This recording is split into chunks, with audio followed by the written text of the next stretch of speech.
Blog Talk Radio.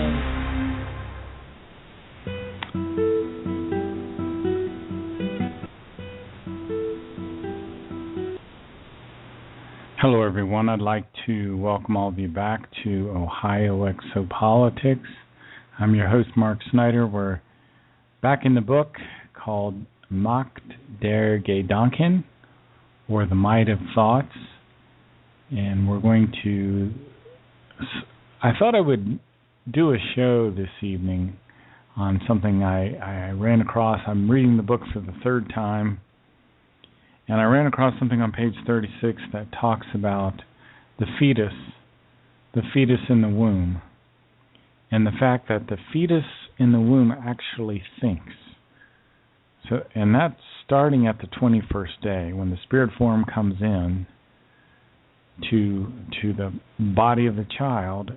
The fetus actually starts to think. So you actually do have a person in there at 21 days. So it kind of puts a different take on abortion and things. But I wanted to read this. Thus, at birth, when there are basic characteristics already present, then these were already formed with the development of the human being in the womb, simply through the might of the thoughts, the developing human being. Therefore, it is erroneous to assume that the newly conceived life lives without thoughts during the 9-month period of human development in the womb, and that it does not develop greatly, or does not develop at all, in regard to its entire personality, as well as in regard to its character, morality, and psyche, because that allegedly only happens after birth.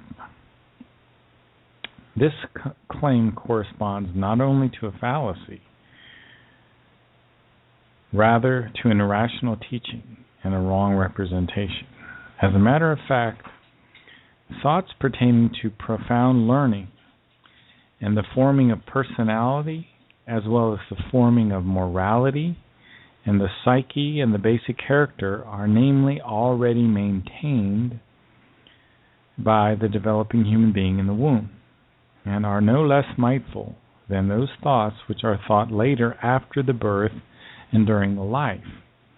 The volition of the human being is not significant if the corresponding thoughts do not mightfully realize the volition. It is basically true that the human being attracts that which he or she is.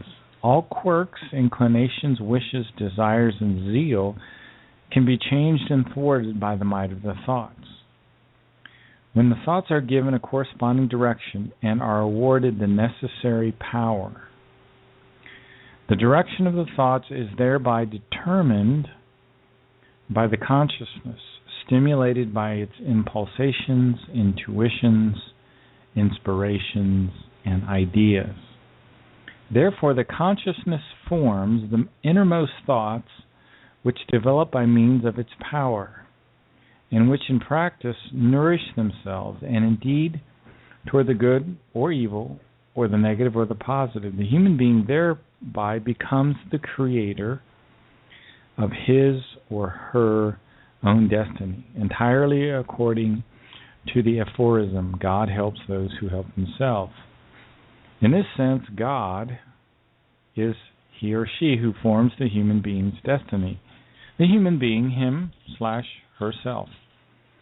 And this God is the inner self from which the thoughts with their might are created. Therefore, the human being of his or her own thoughts, regardless of whether it is a state of actual inner freedom or a negative state of inner imprisonment, through his or her thinking alone, the human being determines whether he or she stagnates or evolves. The thoughts and the actions and the formations which result from them are the formers and guardians of one's own destiny. They hold the human being prisoner when they are of a low, negative nature, and they create and give freedom, peace, love, and harmony when they are good, positive, and equalized. That's page 36 from the book called The Might of Thoughts, Macht der Gedanken, by Billy Meyer, Edward Albert Meyer. fantastic bit of information there. So we are certainly thinking, and we are alive in the womb very much. And I have a clip here from the Discovery Channel, and it's called The Ultimate Guide to Pregnancy. So let's listen to a little bit of this, and we'll go from there. It takes just 2 cells to make a human being. 2 cells and a miracle.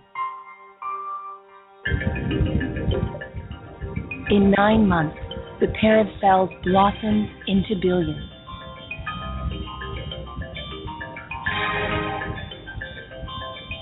Where once was nothing, now grows a tiny human, gently nestled and protected in mother's womb.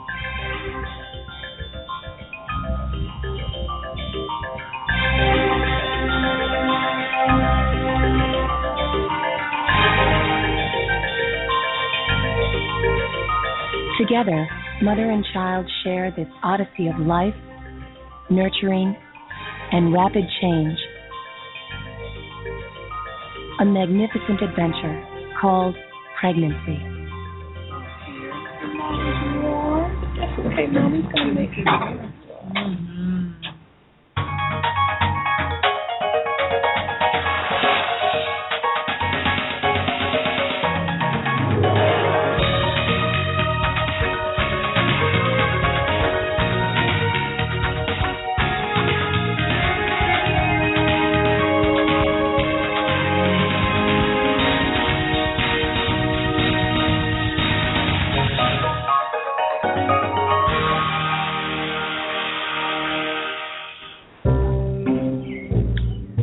Each of us is unique, and yet every one of us is more alike than we might imagine. Our chromosomes and genes are almost identical, and we all got here in much the same way, voyagers on the same miraculous journey as our cells became ourselves. This is a story of that journey. It's about the bond between mother and child. A bond that starts invisibly from the moment of conception. From the very first moment, when 2 tiny cells begin to transform into a new person, the mother's body starts to reshape and remodel itself. She becomes perfectly suited for carrying the most precious cargo imaginable, the fragile beginning of life itself.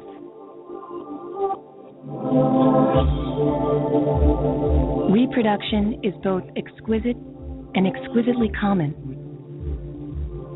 perfect in its design. It begins the instant 400 million sperm launch against the cervix, the entrance to the woman's reproductive system. Each is programmed to seek out the egg and fertilize it.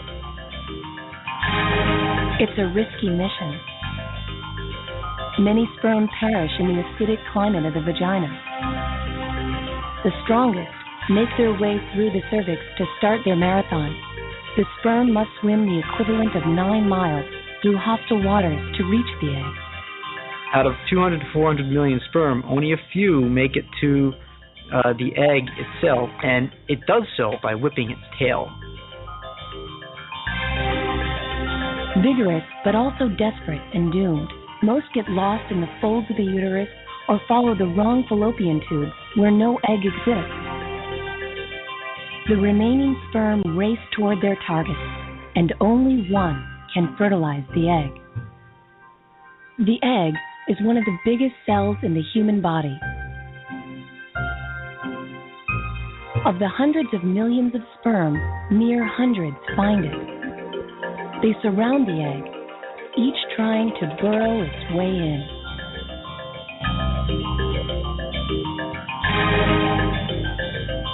The instant one sperm penetrates the zona pellucida, or eggshell, the exterior closes, and the race is over. All other sperm are shut out. The egg is sealed, and so is the fate of the person who will grow from it. The fertilized egg now has all the genetic information it needs to create new life. A glorious chain reaction has begun.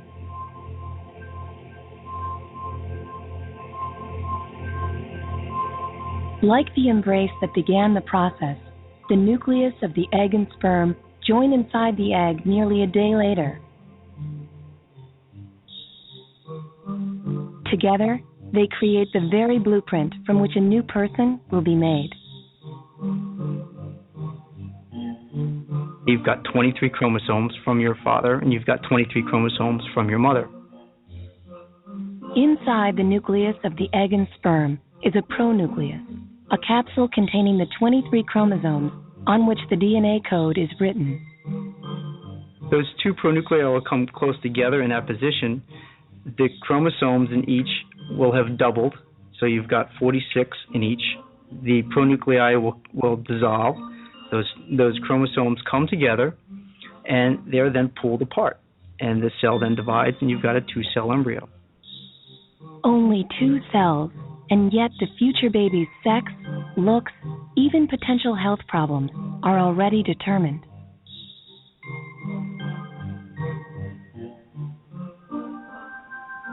This tiny speck is pushed by finger-like cilia through the fallopian tube toward the uterus.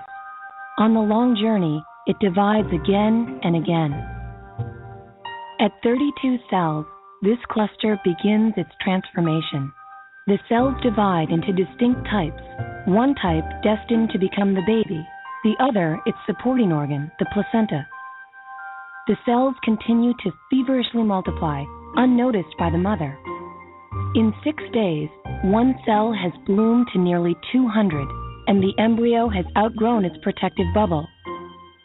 Like a flower bursting from its bud, it emerges and expands, burrowing into the soft, warm folds of mother's uterus.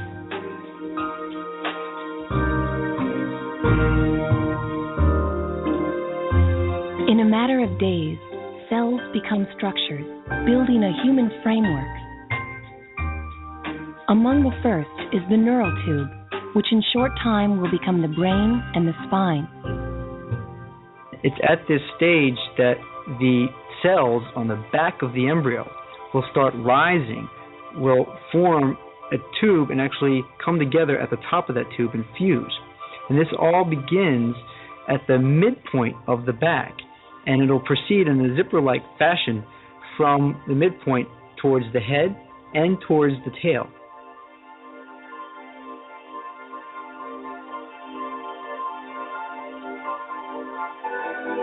By the end of the 3rd week comes another milestone. The head and the tail portion of the tube fuse completely.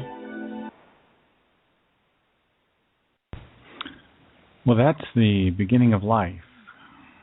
That's a show called Discovery Channel, The Ultimate Guide to Pregnancy. It's describing the physical formation of the child in the womb. What the book, The Might of Thoughts, is concerned about are the thoughts that take place in the human being. And those thoughts start all the way back in the womb. 21 days after the sperm fertilizes the egg, the spirit form enters into the body of the child. The spirit form is the spiritual consciousness. Something also comes with the spiritual consciousness. Our material consciousness comes as well. The material consciousness is created on the spiritual side. Literally, the overall consciousness block creates and programs a new consciousness and a new personality between lifetimes.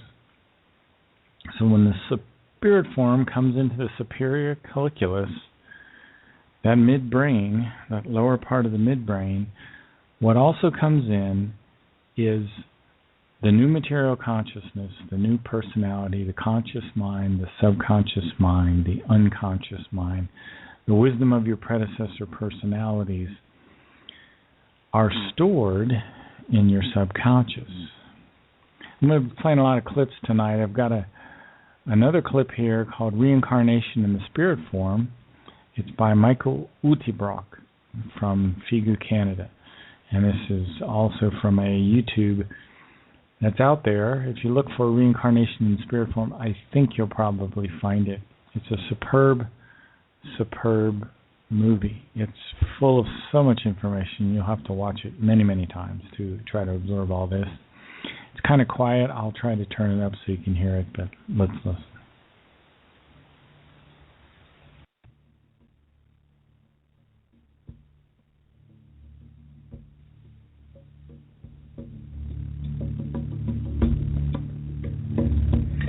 The spirit form. What is it? What is its purpose? Here's an overview.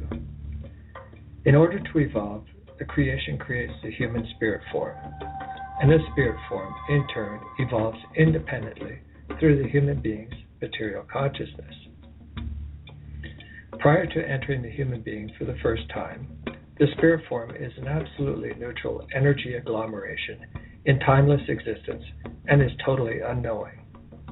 Once it enters into the human being, its goal is to collect wisdom, knowledge, love, etc., through countless reincarnations to eventually merge with the creation, whereby the creation has the possibility to further evolve.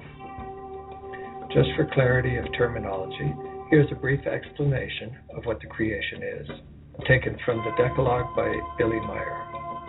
The creation is the being and the non-being of the life.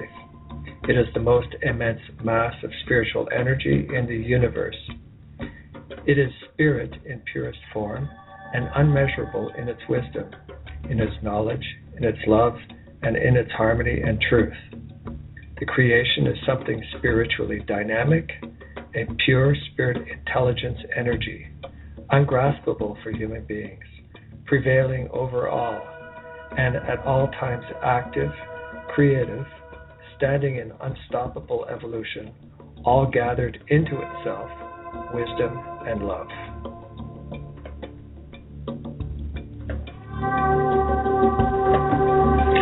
In order to evolve, the spirit form creates the overall consciousness block, which in turn creates the consciousness block, which harbors the consciousness, personality, and the ego to gather values in the material life.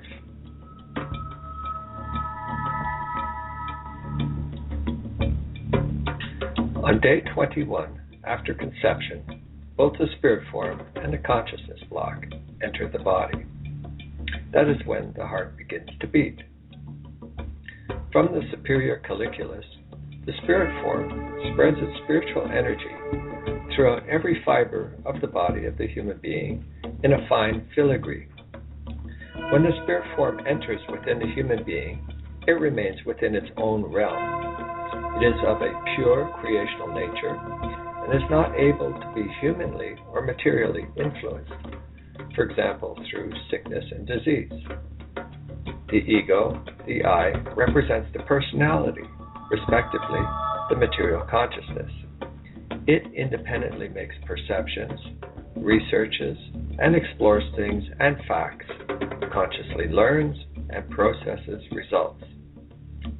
Evolutive values, that which correspond to truth and reality, are transferred over in an impulse-based form from the thoughts and feelings to the spiritual consciousness. The spirit form then further processes and stores these within itself for all time. In this manner, the spirit form grows in its power and energy as it becomes wiser and more knowing. Neutral positive impulses are also transmitted to the material consciousness from the spiritual realm.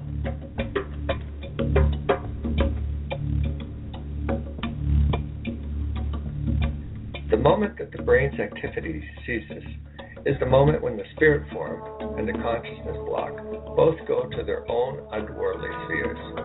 The consciousness block goes to the realm of the overall consciousness block.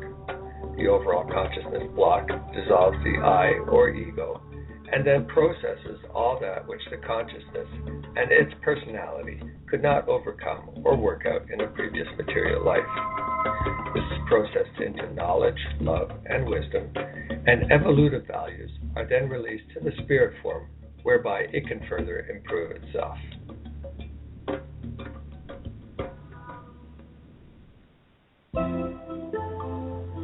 The consciousness and its personality are then dissolved, stored, and as well, their power and energy are changed into a completely neutral form by the overall consciousness block. Once this neutrality is achieved, the overall consciousness block creates and programs a new consciousness, harboring a new personality and a new I or ego, and then the consciousness block is ready to incarnate into a new material body of a human being. Having a completely new personality guarantees love, freedom, knowledge, wisdom-based progress, because through the new personality, there are new ideas, views, opinions, perceptions, cognitions, etc. For this reason, a personality is never repeated and therefore can only incarnate, whereas the spirit form reincarnates because it remains the same throughout the life and death process, albeit its power and energy increases as it becomes wiser.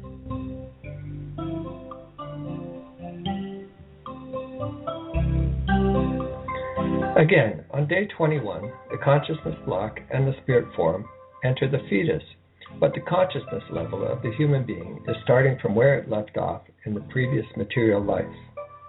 The overall consciousness block programs or inputs into the memory of the subconsciousness, which is a factor of the consciousness block, the essence of all evolutive values that were gathered throughout all previous incarnations. These evolutive values are comprised of consciousness forms, which are all at various levels of development. Examples of consciousness forms can be love, respect, patience, honesty, etc. The highest level of each of these consciousness forms is considered to be its essence. These essences, which are all inputted into the subconsciousness, are then representative of the overall level of consciousness evolution.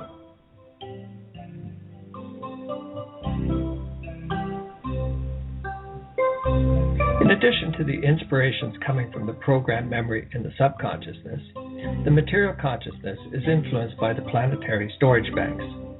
As already stated, the overall consciousness block stores the consciousness block once it has been processed. The storage banks of the overall consciousness block is where all of the essences are stored. However, there are also the planetary storage banks. These too are made up of fine energy. Thoughts, emotions, feelings, each word that was ever thought or spoken, habits, ideas, interests, abilities, everything that a person is. These are all deposited in the storage banks as impulses. There is a unique frequency of stored impulses generated by the thoughts and feelings. All that which is in the storage banks can be made one's own if the corresponding frequencies are produced. Therefore, other egos and consciousness forms can be brought to use if one is able to create the same frequencies. This means that abilities of former personalities can be brought to use in a conscious or unconscious form. This connection is also possible with other egos not connected to the same line of previous egos.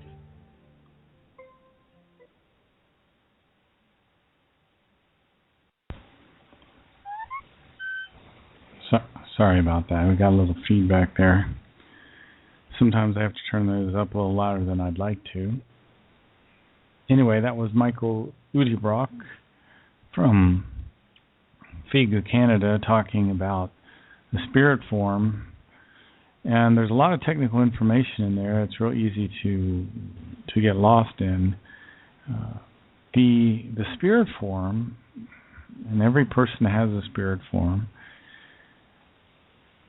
creates, before any physical incarnations ever occur, before you ever live the physical lifetime, the spirit form creates something called the overall consciousness block. And that overall consciousness block will then also create things. For example, it will create your material consciousness. it creates a new consciousness and a new personality each time the spirit form is about to reincarnate. So even though people that have incarnated, for example, Plato incarnated in the physical world, and then that same spirit form incarnated later as a man named Otto Muck, who worked actually in World War II for the Nazis at the rocket research area in Peenemünde, according to my information. And that personality was programmed and created in the overall consciousness block, and that consciousness was programmed before it came into that physical incarnation again. So that is part of what goes on, and these are part of what are called the creational natural laws which take place. And it's interesting, one of the things that Michael Udebrock said there is the spirit form becomes more powerful with each incarnation if there's the evolution of the consciousness. I sent an email to one of the people who works closely with Billy to get some more information on that idea. And I sent an email to Marianne Eulinger, and she explained it like this. She said, yes, of course, the spirit form grows in its energy and power when it gets wiser. It's like a low voltage current and a high voltage current. The spirit consists of highly concentrated, high fine fluidal energy that was created by the high spirit energy of the creational universal consciousness at the beginning of its journey back to the creation. It is without knowledge and wisdom. That means our spirit form is without knowledge and wisdom in its early incarnations. But as it is the human being's duty to evolve his or her spirit form through the consciousness, after about 60 to 80 million years, the spirit form is so much evolved that a further reincarnation into the physical body is no longer necessary. But the evolution goes on in the level of what's called the High Council, or Arahata Thrissata. Eventually, the spirit form moves up through 7 different levels in the spirit area into the Patali level, where it unites with creation. And then it goes on in the creation because it then belongs to creation. And there's also an explanation given in the book called The Goblet of Truth. It says in chapter 25, and thus you humankind of earth, as you yourselves developmentally change in your current life and in all your many new personalities, which you were since time immemorial and always new birth, so also the creation itself changes developmentally, by creating in itself ever more love, knowledge, and wisdom. This happens by its learning through your spirit form, which gives life to you and evolves itself spiritually, integrating into itself everything that you create in terms of love, knowledge, and wisdom. And then your spirit form will one day unite with creation itself, long after it no longer requires a human body, but evolves further only as a pure spirit form. Then the creation takes from it everything that your spirit form has learned through love, knowledge, your wisdom over many incarnations. Through that which the creation integrates into itself, it evolves spiritually, just like you as a human being do with regard to your consciousness. I'm going to pick back up in this clip here, and I'm going to see if it'll sound okay, a little quieter. And again, this is Michael Udebrock from... I think I've been speaking... Sorry for that, guys. You probably didn't hear half of what I just read. Anyway, let's continue with our clip here. And sorry for the technical screw-up. Here we go.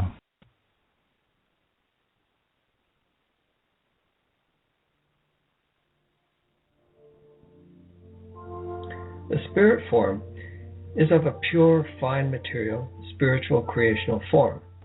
It is absolutely neutral in power and energy. The spirit form exists from a creation-based learning consciousness or evolution consciousness and perceives only neutral positive impulses from which it builds knowledge, love, and wisdom and stores it until the highest relative perfection is reached.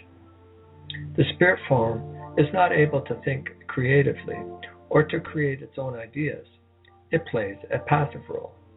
The spirit form consciousness in itself is not conscious and has no ego in the form of self-conscious being.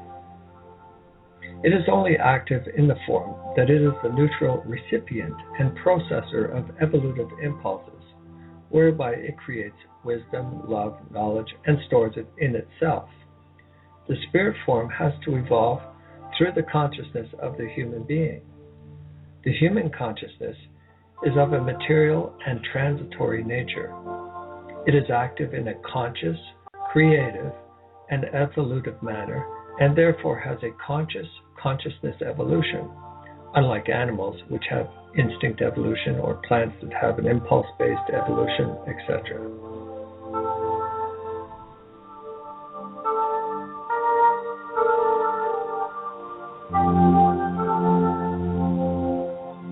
The process of the reincarnation of the spirit form and the incarnation of consciousness blocks continues for 40 to 60 million years, 18 million years of which are spent in the physical realm. This is then followed by 56 million years in the half-physical and half-spiritual realm, followed by nearly 3 billion years in the pure spirit levels, before entering and becoming one with the creation itself, whereby the creation further evolves.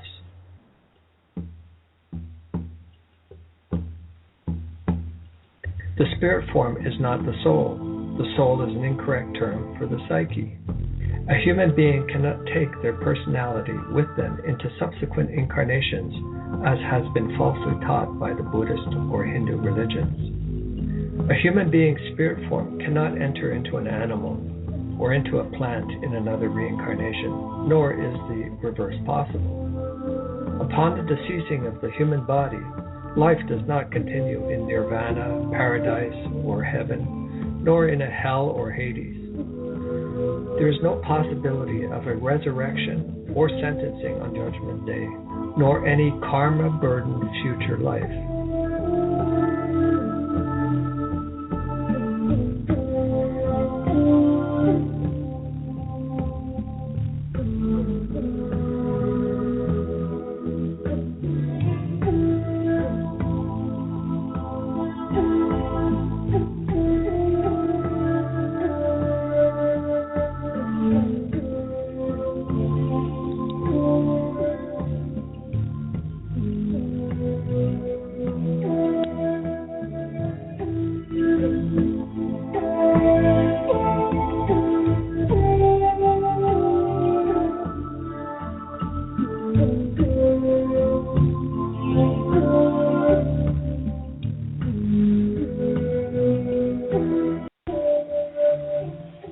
Well, that was Michael Uderbrock from Figu, Canada. Very interesting bit of work there. He's a musician as well as a person that studies the Meyer material. I guess him and I have that much in common. Let me once again read this. This email from Marianne Eulinger from Switzerland, one of the women that works closely with Edward Albert Meyer, Billy Meyer. She says, yes, of course, the spirit form grows in its energy and power when it gets wiser. It's like a low voltage current and a high voltage current. The spirit consists of highly concentrated, high fine fluid energy that was created by the high spirit energy of the creational universal consciousness. At the beginning of its journey back to creation, it is without knowledge and wisdom. What that means is the human spirit form in its early incarnations has no knowledge or wisdom. But with each lifetime, we gather more wisdom, we gather more knowledge. And remember, wisdom is kind of energy. Wisdom is a kind of knowledge that produces energy, and that's how we help the creation to evolve. Eventually, after about 60 to 80 million years, our spirit form doesn't need a body anymore. There are no need for further reincarnations into a physical body. Eventually, we get to a level, the seventh level of our evolution is purely spiritual.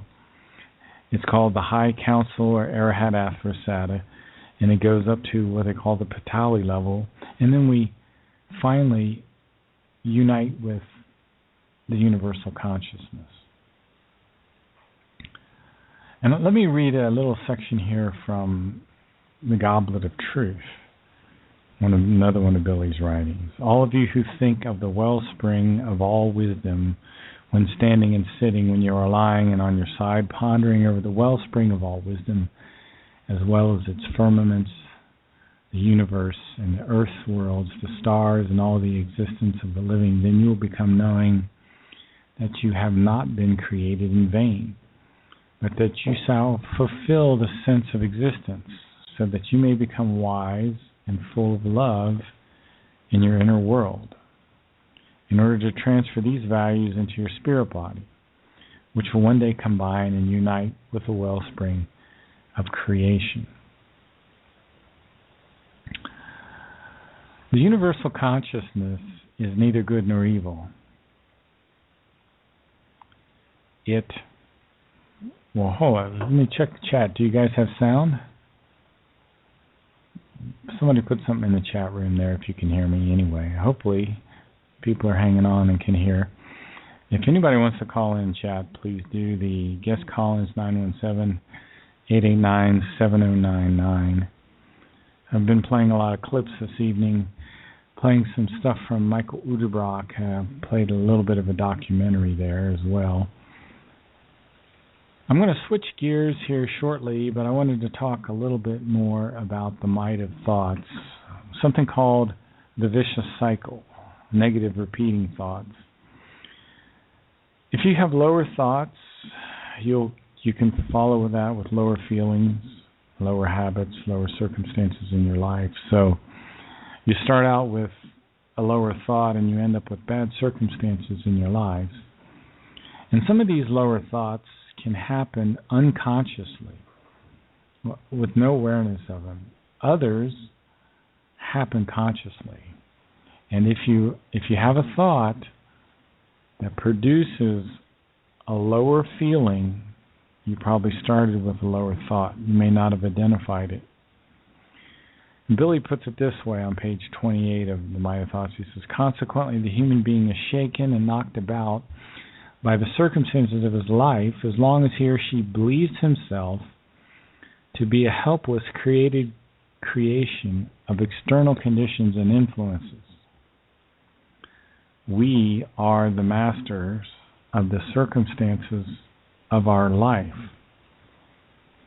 That which the human being thinks, he makes real. So our good and positive thoughts need to be tended and nurtured. And one way you do that is by having a good opinion of yourself. You should start with a good opinion of yourself. Eventually, we all get to these very high levels of spirituality. We all become what's called the King of Wisdom or the Ishwish. It just takes millions of years. So why not learn here in the beginning how to control your thoughts, how to steer your thoughts, so you don't become a criminal, a felon, a miser, so you don't become jealous or vengeful, so you don't become a hater. Because if you become these things, it's because you've had corresponding thoughts, corresponding negative thoughts for a long time. And your thoughts can rotate in a vicious cycle. Negative thoughts produce lower feelings which affect the psyche. The psyche responds to these and produces more negative thoughts. It's a vicious cycle. And that's where things like meditation kicks in. When you develop the ability to control your thoughts, when you develop the ability to stop thinking when you need to stop thinking. Because there are certain kind of thoughts which are damaging, which are destructive. We need to, for example, when you get into that vicious cycle where you're rotating negative thoughts, visualize something. You can visualize a blue sky. Take a deep breath. That's a positive visualization, and that will clear your mind. And you'll probably have a positive feeling from that. Now visualize a color of green. Think of a beautiful hillside. Think of beautiful trees on this hillside. Take a deep breath. Breathe out. That'll probably produce a good feeling. That was a healthy thought. Think of the sun up in a blue sky. Focus on the sun, the warmth of the sun, the healing that comes with being in the sun. Take a deep breath. Relax. Now think of an apple, a red apple. Think of a tomato hanging on a tomato vine. Think of a red rose. Think of a sunset. Think of a beautiful scene that you know in your mind, someplace wonderful you like to go. Think of Mount Adams in Washington State if you want to. So use visualization, use deep breathing, learn how to relax, to break the cycle of these negative repeating thoughts. And probably the same kind of thing can be used to break addictions. We have addictions to video games, addictions to food. We follow bad habits of all kinds, and we get these reward pathways from our brain. It's called the mesolimbic dopamine system. We get these stimuluses. And unfortunately, many people are just living for stimuluses. We are alive to evolve our consciousness. And that's where the true happiness is. When your consciousness evolves, you can start to share the happiness of the universal consciousness. You see, the universal consciousness, it radiates love. Not human love, not a love that's not dependable, but a love that's perfectly always constant. Not a love that's selfish, not a love that's romantic, but a very stable love. Because the universal consciousness wants to come into union with all people, with all animals, with the universe itself. See, love is the fundamental law of creation. Every tiny plant, every tiny animal follows the law of love and fulfills its purpose in creation. Only the human being can turn away from love. Sometimes we turn away from love because of our unconscious thoughts, because of our repressed feelings. We have subliminal perceptions, we have automatic reactions, we have hidden phobias, we have desires, we have complexes. And Billy says on page 44 here, he says, and furthermore, it is a fact that while the human being wants the good and the positive, he/she constantly prevents exactly the achievement of the good and positive. Because through wrongly steered thoughts, the human being maintains wishes, hopes, and yearnings which in no wise agree with the good and the positive, and therefore do not harmonize with them. Well, we have people in control in our world today which do not harmonize with the good and the positive. The Meyer information calls these rulers, these elite rulers, the Dark Order. And because of the Dark Order, which we here in this community call the New World Order, we have all kinds of problems in our age. Let me read something here from the Goblet of Truth that talks about this age that we live in. It's called the Third Millennium. It says, therefore, as never before in history, of the earthly humanity, lying and deception, as well as deceit, falseness, as well as servitude to the government, will be held as truth, and ever greater calamity will be built upon it. And it will be increasingly the case that you people will be treated like animals for the slaughter, implanted with electronic data chips, by means of which you will be controlled and robbed of freedom by authorities, public offices, and governments. Although in your ignorance you will think that you live as free people, although you are in fact servants of the governments. In this way, public authorities, official bodies, and those in government will rule over you in a way that has never happened before, meaning that you will no longer chart the course of your own fate in the collective, because this will be done by those who exercise total power and control over you. In this way, every one of you will be a servant and a slave of authorities, public bodies, and governments, or of those people in power and their vassals who possess power in this respect. Still, in the early part of the third millennium, there will be time for human beings to prevent this. If you would unify as a humanity and rise up against these threatening future machinations of governments and the scientists and technicians who obey them, in order to prevent the threat named in this regard from occurring. And then again, Billy goes on to talk about overpopulation and the dangers that are associated with that. In the third millennium, people will become indolent. They'll become obtuse. They won't be able to think through problems logically. This is because they lost the ability to think independently, because they no longer practice things like deductive reasoning. Instead, they're handed what they're told and told what to think by the media, by the newspapers, by the magazines. In order to evolve, we have to have independent thought. And this consciousness-conditioned tyranny that we live in is short-circuiting the normal course of evolution. It's literally undermining the whole purpose of our existence.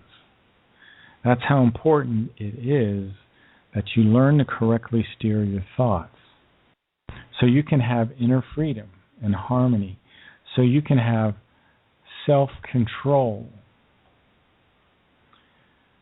Synonyms for harmony include concord, unity, peace, friendship. So if you have an inner harmony, it's a good possibility that you're maintaining that neutral, positive thinking. Something that is neutral is balanced. Billy always talks about the balance between the negative and the positive. We should be just a little balanced towards the positive. The universal consciousness is a neutral, positive entity. In the Meyer information, it's referred to as a Weissenheiten. Now, we as human beings are Weisen.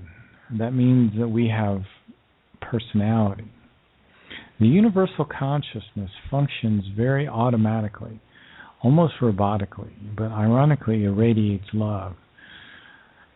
The incredible splendor of nature is the visible expression of this universal consciousness. And I think this incredible variety and beauty of nature is the way this superintelligence clarifies its own thoughts. And it does it by creating material things, beautiful material things that we can appreciate if we develop the sense of observation. And observation is the basis for true love. When you learn what's called empfinden, or the fine sensitive feeling, you can start to sense this radiating love. Now, psychically disturbed human beings of all kinds, they only see black, and therefore negatively, and their perceptual ability becomes very limited. because their world of thoughts falls prey to this limitation. They can only think and only move in this narrow framework. And indeed, this framework allows only limited and negative perceptions. In fact, when you're in the vicious cycle of negative repeating thoughts, you lose inner freedom. You become a prisoner of your own thoughts. The thoughts are forced into a cycle in which the same thoughts and themes of thoughts, they appear again and again. And where a rotation of the thoughts is hard to break out of. It's difficult to free yourself from these. So practice learning to relax. Practice meditation. Take deep breaths. Learn to visualize. Feelings represent primary processes in the carrying out of life. And your feelings shouldn't be stifled or eliminated. But your feelings come from your thoughts. So if you're having these thoughts and they're producing negative feelings, go back and think about these thoughts. And there's a difference between feelings and emotion. Because emotion comes surging up like lightning. It's almost uncontrollable. And often it's of short duration. However, feelings tend to manifest slowly. You will manifest a deep appreciation, a love, and awe for creation slowly, because the thought process needs to be built up. Your emotions are not preceded by any thought process. Your conscious and unconscious thinking is responsible for the creation of your feelings. And lower thoughts form lower feelings, which form lower habits, which lead to lower circumstances in your life. Examples include alcoholism, sorrow. If you're in sorrow and grief, chances are you're having lower thoughts. You need to switch back to neutral positive. If you're starting to have errors in judgment, if you're starting to get into suffering, it's probably because your thoughts are destructive. If you feel confused and exhausted, it's probably because you're in this vicious cycle and you don't even realize it. You don't even know it. So take control of your thoughts and help your own physical well-being. Your own physical well-being is enhanced by neutral, positive, healthy thinking. And it affects your appearance. Negative thoughts, negative feelings, negative habits, they'll show up on your appearance. You will destroy your own body. You'll cause wrinkles and lines in your own face. But if your thoughts are strong and pure, it will cause peacefulness and harmony within your body, and it will enhance your health. So, if thoughts are constructive, if they're beautiful, if they're positive, if they're happy, if they're equalized, then the feelings like that, you'll have the same kind of happy, equalized, beautiful feelings that form in your psyche. Wouldn't you rather have those kinds of feelings anyway? So remember, live and help live. If you start to learn to control your thoughts, pass this information on to others. If and when you learn to control your thoughts, you'll also tend to help others. And you'll be what's called magnanimous. You'll be generous, forgiving, especially towards people less powerful than yourself. You'll be forgiving of insult and injury. You'll be free from petty resentfulness and vindictiveness. And somehow when you're magnanimous, The creational natural laws tend to help you anyway. And the book of OM speaks about this magnanimous nature of people who are following the spiritual teachings and who start to get this inner stillness. And it's a real beauty. And it's the purpose of being alive, and eventually it will lead you to optimism. When you start to learn the incredible power of your own thoughts, you will be much, much more optimistic about life. Because there's really nothing that's holding you back besides yourself. So start with your own thoughts. Take control of your own thoughts. And start to change the circumstances of your life. Well, I hope you're enjoying these programs. I always enjoy hearing from people.